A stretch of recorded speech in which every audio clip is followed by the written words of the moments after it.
Hello everyone, welcome back to the channel. Today we are unboxing and reviewing, and later on we'll be using this anchor I purchased for my shed that I will be building. It is going to be 8 by 12 shed. I thought I'll buy an anchor kit to anchor it into the ground before I finish the floor, so it will be easier access to it so I can use it. So this is mainly a part used for mobile homes. It is strong enough to hold mobile homes down. So this package includes 4 auger style long sticks that go into the ground, and it has metal strips and a bolt that hold it in place. So let's go ahead and open it.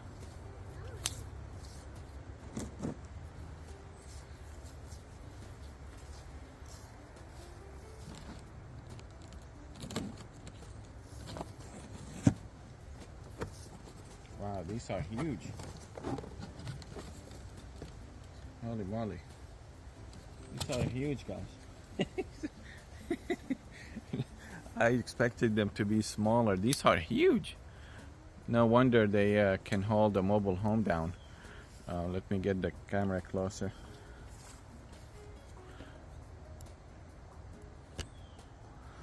So this was 125 or so from Amazon with free shipping. It was sold and shipped by the company. They have their own website as well, but I just bought it from Amazon. These are huge, man. I don't know if they will. So these are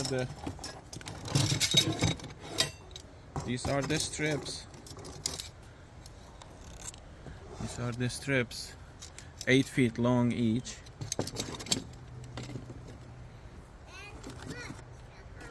Yeah. Yeah, these are heavy duty stuff. So comparing to my arm, that's how big each one of these is. Holy cow, I don't even know if they will go into the ground without a special machine or something. It has a place here where you maybe can put a 2x4 block or something to hit it. So that's what we will try. Man, these are huge. I expected them to be thinner, but man. And they come with these bolts. Let me open it. So we'll be using these shortly, but I wanted to, of course, do the unboxing first.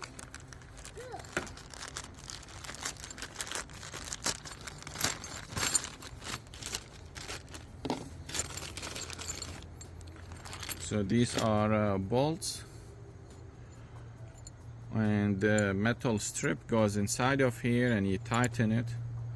This square shaped thingy goes in the hole over here, and it will hold it in place when you tighten this down, so it will close on it and it will not, reverse back.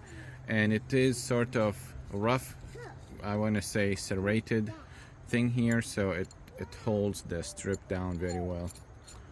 So all right, so we will get to it. Let's do it. And there is 4 of these, by the way, all in here. But man, these are huge, man. They seem like overkill for my shed. Maybe I should just use 2 of them. Holy moly. Maybe I just use 2. 1 in each corner, opposite corners, and should be fine, I think. They're just too huge. Alright, cheers. Alright, so I already driven one of these down. It took me about maybe 5 to 10 minutes. And I think what helped tremendously is we had rain for the past 2 days. So the earth, the ground is saturated with water. So that made it simpler. And then I realized about 1 foot down, it's rocky.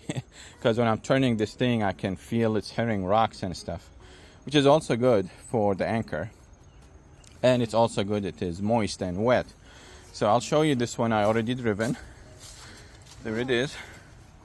It's already in the ground there. So what will happen is I'm going to wrap the strap here on this post. Gonna wrap the strap here, put some nails on it, and then I'll bring it down here, and the bolt will go like this, and you wrap it, or this way, whichever, but I think this one was better. So you want this to be facing there, and what I used is this block. Let me use it, Liam. Okay, Liam, my son is not allowing me to use it, but it's one small piece of this one here. So I was using this one here, you know, hitting it with the hammer to go in a few inches, and then I used this bigger block to turn it, and once it reached this level I couldn't use this anymore to turn it, so I used it sideways, you know, like this. And then once it got below, I couldn't use this anymore, so I started using this one here, which is just a 2x4 ripped in half. I ripped these last year when I was working on my big shed, so this fits perfectly in there, and it's like a big handle, and you turn it and it goes down. So that's what it is. So that's one. There's 3 left, so I'm gonna go ahead and do this right now, and I'll do what is it called, hyperlapse, so you can see it in action.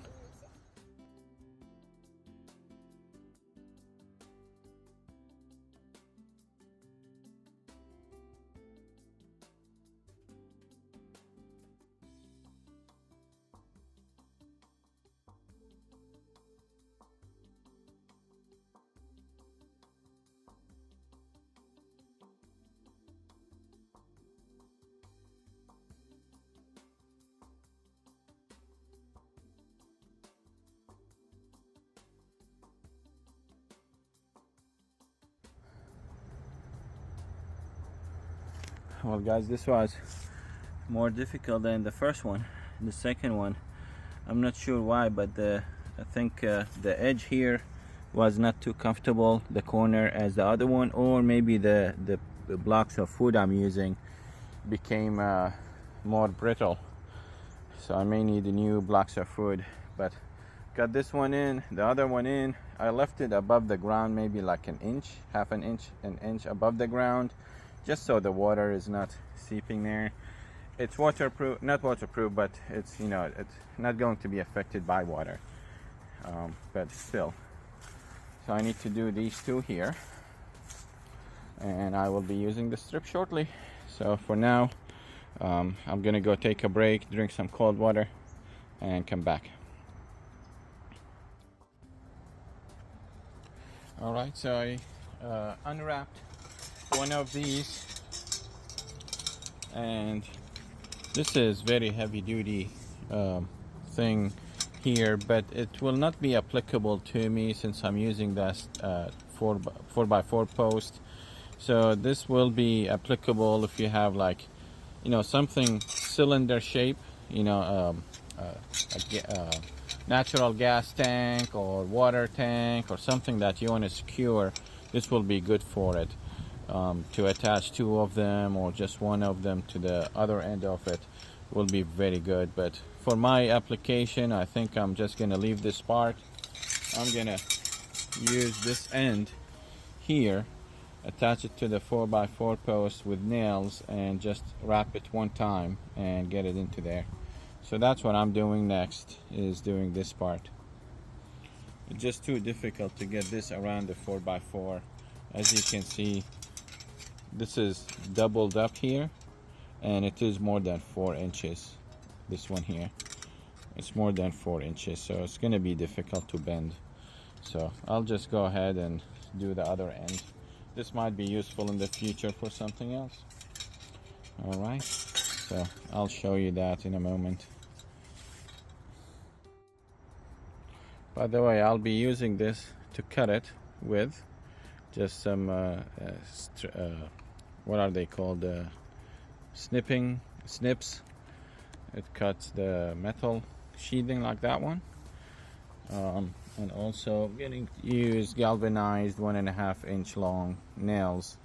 You can use longer if you want to, but I think these are long enough, especially if I put 2 on each side. It's not in a hurricane, hurricane area. So just wanted to show that.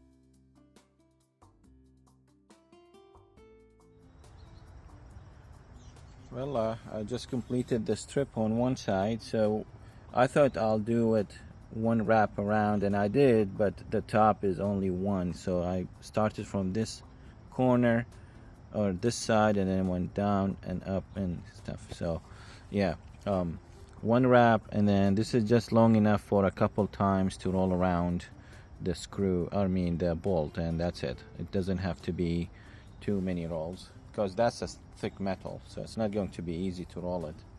It's not easy to cut it. I couldn't even drive the nail in it. I had to drill a pilot hole into it to get the nail to go through.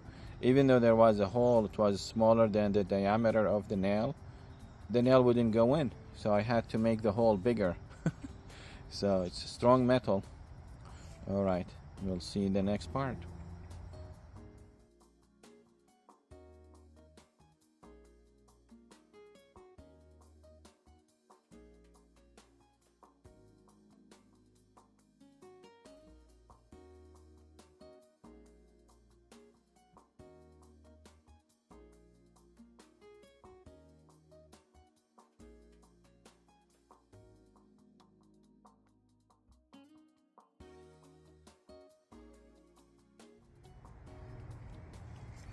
Okay, so I don't know if you noticed in that hyperlapse video, when I was tightening this down, I was actually pulling the post towards me and pushing it down in the same time.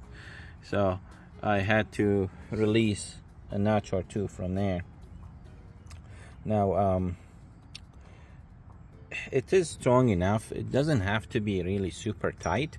It just needs to be tight enough where if there is a wind, say there is a wind too strong that is going to move the whole structure up, this will hold it down. It doesn't have to be pulling down too hard. Just strong enough that it is, have a little bit of a wiggle. Otherwise you'll end up, sunking the side down. Or if you want to tighten all of them at the same time, all 4 corners, a little bit at a time, or one roll each, and do that. But for now, I think this will do. Now I notice when I'm rolling it, this metal is being pushed that way, which you don't want, because now the nut will not be able to tighten. But it should tighten enough for this thing to go in, and that's all. It doesn't have to be super tight. It's not a skyscraper, it's just a shed. It's not going anywhere. Even without these, I think we'll be fine, but I'm in this stage and I can do it since the floor is not complete. So my next step is going to put these other ones, these 2. So I'm not going to put them here in the corner because it's just too tight here. I'm just gonna put them here. This is a little bit more clearance for me to work. Still fine.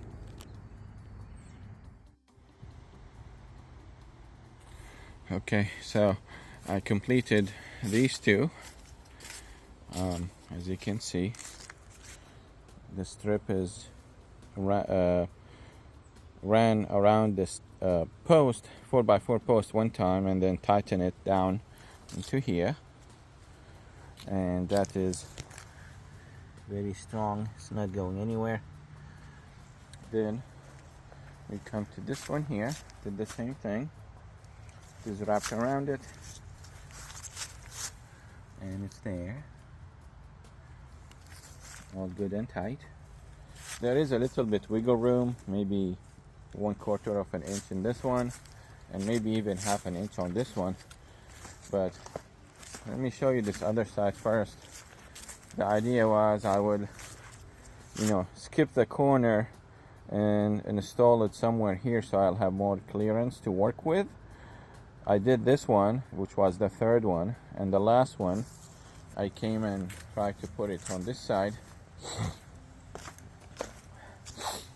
I tried putting it on this side, but it went down about 2 feet and it wouldn't go any longer. There was a bunch of rocks. It just couldn't go any longer. Kept turning and turning, and it was just turning in place, so it didn't go any deeper. So I took it out and I thought I'll go back one more. Tried it here, same thing. It must be the same rock underneath, so I couldn't go any deeper. So I took it out from here, then I came one more to the front, and there was a rock here too, probably the same rock, I don't know, but I couldn't go down. So I did three holes already and it wouldn't go down, so I had to come to this far corner, and luckily this one went in and sat in place. So I just secured this one this morning.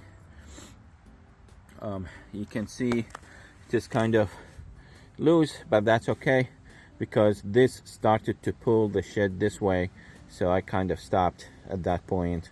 And it is maybe a 1/4 inch wiggle room, but that's enough. I mean, it's not going anywhere.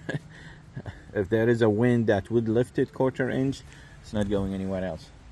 Especially this is secure. By the time I finish with the whole floor, I will have these hurricane ties to each single joist in 2 sides, this post and on that other post. So each joist will be attached with 2 hurricane ties on both posts. There is no way this floor is going anywhere. So the next step is to do this last one and I'm done. So one strip of the 8 feet long ones was enough to do all these 3, and this is what I'm left with. So I had to cut it. So I cut it all the way. I used it on 3 of them, and this is what is left. So this is going to recycle, or maybe I'll keep it, I don't know. But I'm gonna cut a small portion of a second one, and I'll have 2 full ones available for next time. By the way, I didn't mention so far, but I'm using, or the bolt requires 15/16. What is it here? 15/16 socket. Same thing with this one, 15/16, and luckily this is the largest one I have, and it happened to be 15/16 inches. So you will need 15/16 for the nut and the bolt side. So luckily I had those, and I used pliers to make the corners so neat and tight, as you can see here, with the pliers. So now time to do this last one and we'll be done. All right, we'll show you the end result later. All right, so I completed this last anchor, and it is attached very well. It's pulled towards that side, but it's fine. Over time that will get filled. The important part is this doesn't pull up. Doesn't matter left or right, as long as it doesn't pull up, it's fine, because the 2 anchors this side are pulling the shed down and this way, and the other ones on that side are pulling down in the opposite direction. So if there is any wiggle room, it's minimal. Now wanted to show you how I've done it, which is basically loosening this nut to maybe around there, and you put the, I'll show you, I'll tighten this one more turn, so I'll show you. Okay, here we go. So let's do this. I'm finished, but this is just one extra to show you guys. Okay,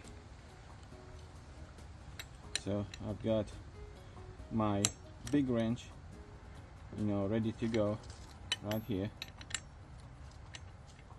Okay, and I will loosen the nut.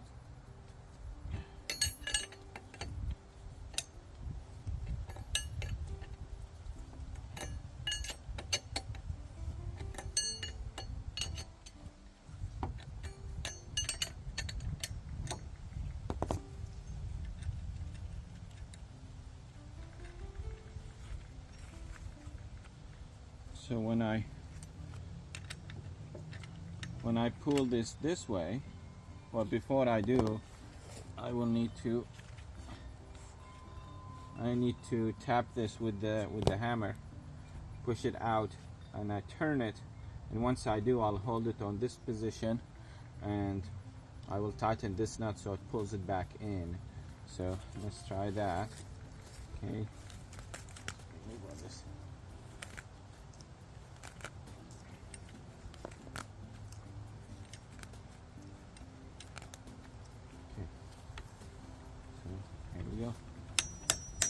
So I'm holding it while I'm tapping, and it's not allowing me to turn it still, so I will loosen this a little bit more, and I keep tapping. Okay, see, now I can turn it, right? I can turn it, but if I release it, it will pull back, it will reverse back, so I need to tighten this nut. Okay, I need to tighten the nut so it's enough for the ratchet. See, now it's not going to reverse back, but if I can do this, I can pull it in like so. But that was a quarter of a turn, and the square is aligned properly with the hole. So I'm just going to tighten the nut. This is tight enough, doesn't need to go any further. So I'm gonna hold this like this, and I keep tightening this thing.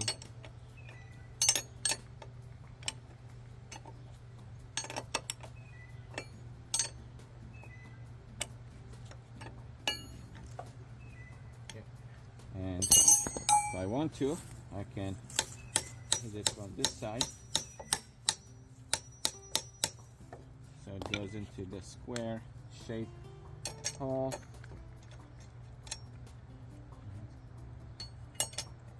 And we keep turning this.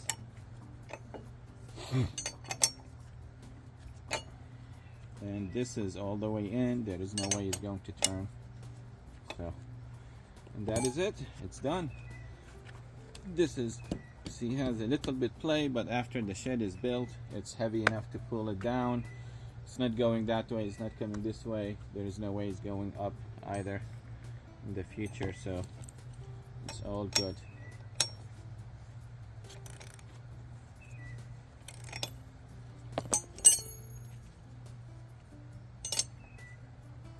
Okay.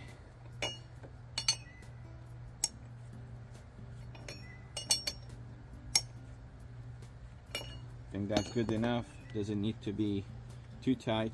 As long as this square shape goes into the hole, there's no way it's turning back. So that is it. It's done. So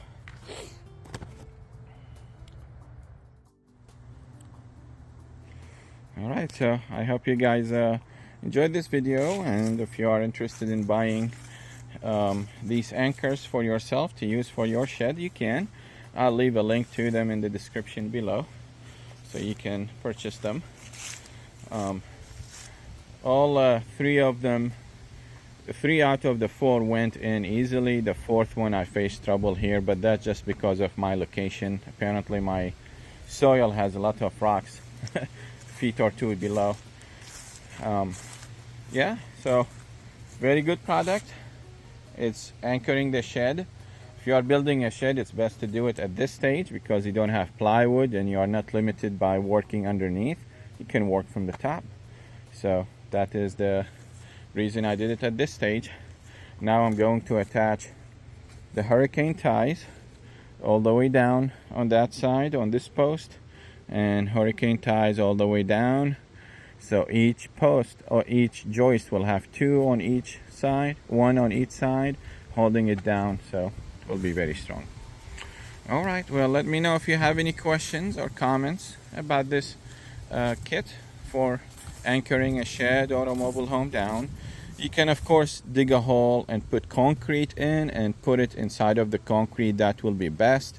If you have a mobile home, I would think that would be best option, not just the dirt. But for my application, it's just a small shed. Dirt is fine. You can do concrete if it's a mobile home. It's safer that way. All right, well, thank you so much for watching, and don't forget to subscribe to the channel and share the video. Thank you. Give it a thumbs up if you like it. Cheers. I'll see you all in the next video. Bye.